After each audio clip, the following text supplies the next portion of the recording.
if for some reason you could only shoot one video on your channel, and it was like the one video that you just wanted every guy to have, what would it be, you think?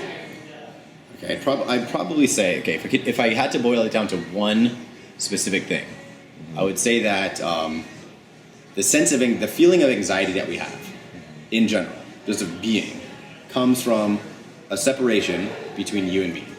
The feeling that I have to be the source of everything that I do, that I am the source of all of that inspiration.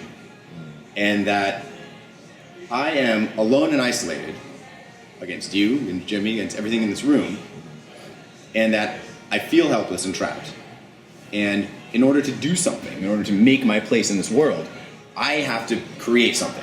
So if I want to show up in a conversation with you, I have to be the source of that inspiration for the conversation. I have to think about what to say and say, okay, well, I want to say this to you to make the conversation sound interesting, to have a connection with you, to get you engaged in conversation with me. But I think that sense of I have to be the source of all inspiration, the source of everything that I do, is so anxiety-provoking, because what that means is that it's me against the world. It's me against you and me against everyone else. But in reality, in this moment that we're experiencing, I need you and you need me. And we need Jimmy and we need the camera to even have this moment happen. So what we are, that thing that we think we are, our minds, our hearts, our bodies, all of that, that's the instrument. That's like the thing. If we look at ourselves, we can touch ourselves. But we are so much more than that. We're not just the instrument. So our instrument, if you want to call it that, is doing things both voluntarily and involuntarily. So our hair grows whether we want it to or not. Our heart beats whether we want it to or not. Our breath goes in and out and in and out. And we can kind of control our breath a little bit. But a lot of our breath kind of just happens. So the question is, are you breathing or is it breathing you? And the question is, what is that it? So if we're the instrument, we may be the being itself, the thing itself that we think we are, but the flow of life is breathing through us at all moments, whether we want it to or not, right? So that flow of life is what connects you to me. And as the breath of life flows through me, I sing my song, right? And so do you. And there's nothing we can do about it. It just happens. We think we're the origin of the song. We're not. It just happens. And so sometimes we say, okay, well, I'm afraid to sing my song. I don't want to sing. I don't want other people to hear it. I'm going to go sit in my corner. You can go sit in your corner. You sing a quiet song to yourself. You're still singing the song. It's your choice. You want to sing it out loud? Or do you want to sing it quietly? So you are the instrument, and you are the breath of life that flows through you, and you are the song that you sing, and you're so much more. But I mean, that's the thing. It's because we think that we have to do everything. We don't have to do anything because it's already happening. I think the moment that we realize that me standing here, breathing, is both me doing it and it's doing me.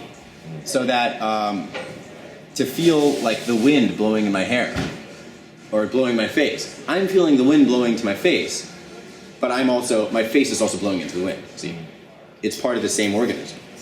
It's like you see a dandelion flower, and as the wind blows through it, the wind blows the dandelion, but it's the intelligence of the structure of the dandelion seeds that allows it to carry the wind. So you can never separate the dandelion from the wind. It's one thing happening at the same time.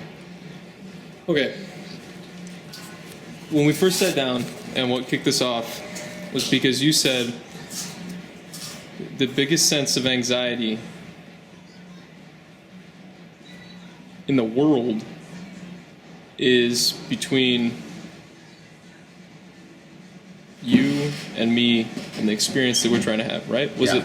And then you said that can be solved by not having to worry about trying to inspire everyone.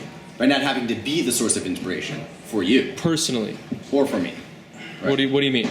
Where do you get inspiration from? Well, it's happening right now. So that what we try to do, all our anxiety is an attempt to try to explain the occurrence of now. It's unexplainable, but we try to explain it. We try to sort it out, and we say, okay, well, this is happening because of this, and something happened in the past, which then caused this thing to happen, which then caused this, which is now causing this, and we're going to predict which is causing this moment. So we're going to now, from what's happening now, based on what we know from the past, we're going to predict what's going to happen into the future. That may be all well and good, but the reality is that everything that's occurring is occurring right now, spontaneously, just happening. Whether we want to explain it or not, it doesn't matter. The explanation that we try to give is what separates our mind from what's happening. See, so if we open up to just what's happening right now, we realize that nothing actually separates you and me. It's one spontaneous occurrence. So that in order to have that question that you just asked was required for me to give you the answer that I'm giving. Right? There's nothing required on my part. It's just happening. Right? Does that make sense?